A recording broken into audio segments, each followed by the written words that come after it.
The first all-electric Roadster is here. You might be surprised as to who's released it. And no, it's not Porsche. No, it's not BMW. It's not even Mazda. It is in fact MG with the MG Cyberster.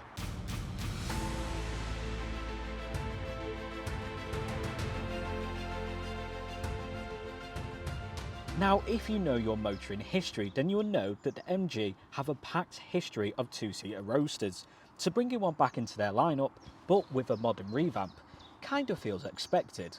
Expected or not, there is no question that this is an impressive piece of kit. And it's not just groundbreaking because it's the first EV Roadster of its kind. Not groundbreaking necessarily its looks, its performance, but actually its price tag, because it looks and feels like a supercar, but doesn't come with that hefty price tag, because this car starts from less than £55,000. And if you want to find out more, then you can on the Glyn Hopkin MG website.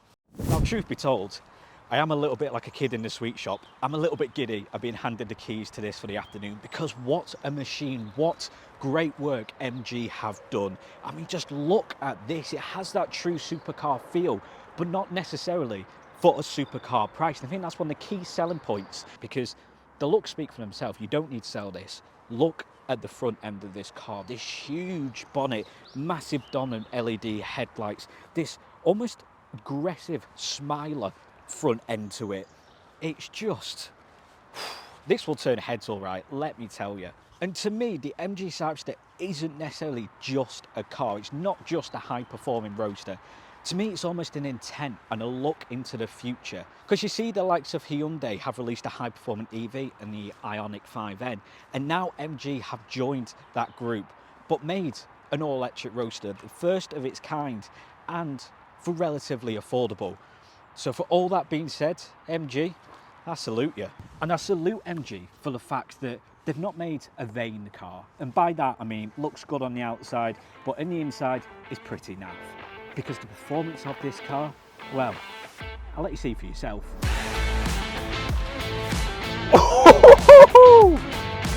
That is ridiculous!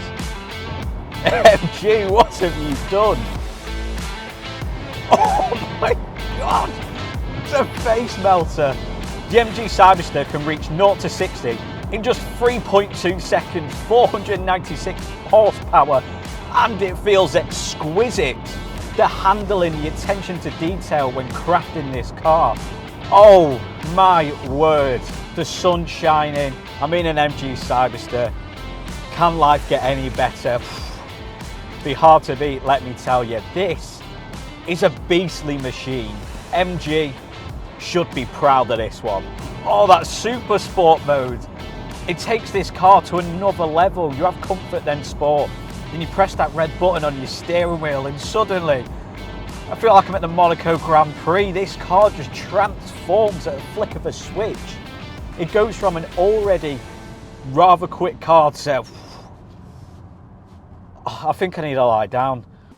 I think I need to give myself a little bit of a break from driving, almost recoup before I get carried away, and talk about charging. Because the MG Cyberster is an EV, you're obviously going to need to charge, and it's the perfect time to give your nervous system a little bit of a break.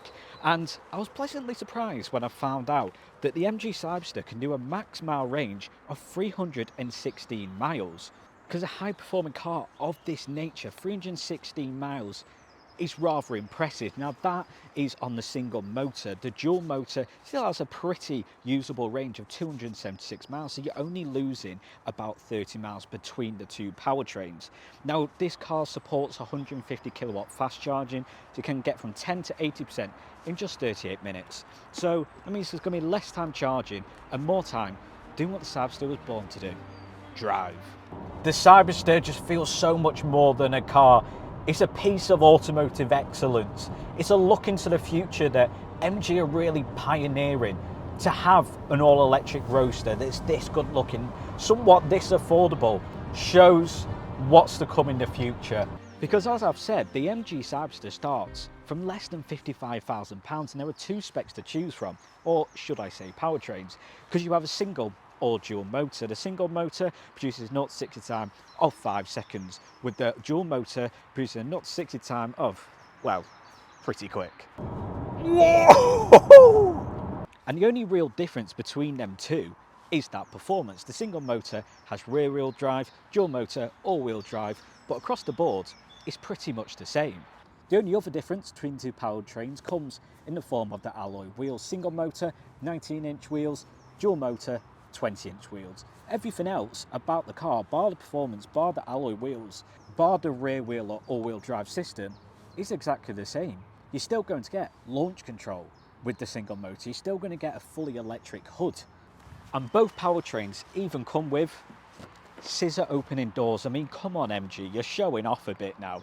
A car with this good looks, with this high-end performance, with the launch control, scissor opening doors and fully electric roof. I mean, this car is the equivalent of that lad in school you kind of were always jealous of, was good at football, had great hair, always had the best clothes, the parents had the biggest house, and you're just like, come on, can I find at least one flaw?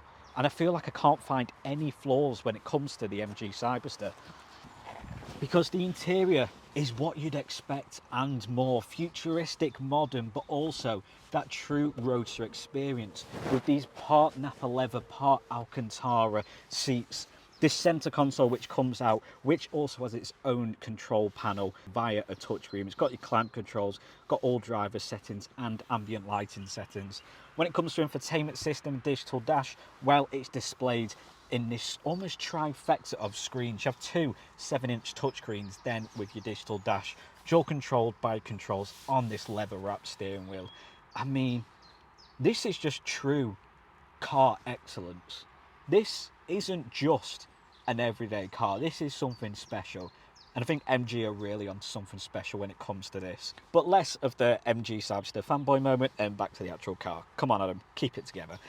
Automatic gear selector is displayed rather nicely, all the chrome effects in the middle. As I said before, you do get launch control, which is all controlled through this small screen down here. Multiple driving modes, comfort, sport, and the super sport as shown before, which kind of melts your face a little bit. You have 8-speaker Bose sound system, constantly showing that premium feel to this car. Nice chrome effect in your center console with 2 cup holders, which if not using them, then they do spring up. It's just, I'd love to buy one of these, I really would. Now, being a short person myself, getting in and out the Roadster isn't that big of an issue, but if you are tall, then you'll be glad to know that there are a lot of adjustment when it comes to these seats. Now, this is the furthest back. I mean, I can't reach the pedals from back here, so if you're pushing on 6'4", then you probably won't be looking at a Roadster anyway, but I still think you'd fit comfortably. 2 safe seating positions with a lot of adjustment. And there's not really much else to be said. I said that I wanted to find a flaw. My only flaw is that these 2 screens are slightly, ever so slightly, blocked by the steering wheel, but it's not that big of an issue, and I don't think you'd really have much to complain about that, because you still get a decent amount of storage. Little pockets here, small little pockets in your doors, a big basket net back here. So storage wise is okay, Roadster wise, because the Cyberster comes with a relatively decent sized boot with 249 litres. Now, the only thing about this is it goes back rather than deep, and it kind of had this lip, so if you had any big cases, there'll be a bit of a struggle to get in and out, but there's a decent amount of space for, I don't know, a weekly food shop, luggage for a weekend away. It's a relatively good sized boot for a Roadster. As for design at the back, well, it just perfectly wraps it off. You have these rather unique indicator lights, this rear light which goes all the way across. It's sleek, it's stylish. I don't know what else I can say about the Cyberster I've not already said. I just love this car. I find it's not often I'm really taken aback by a car. It's not often that I get in one and I'm like, wow, that was something special. But I have done that with this car. This is the type of car I kind of expect to come out in 2035 when everyone's driving electric cars, when you can't buy new petrol cars. But the fact that this comes out 5 years prior to that law going through, it just is extraordinary. I'm honestly speechless. It's a brilliant car.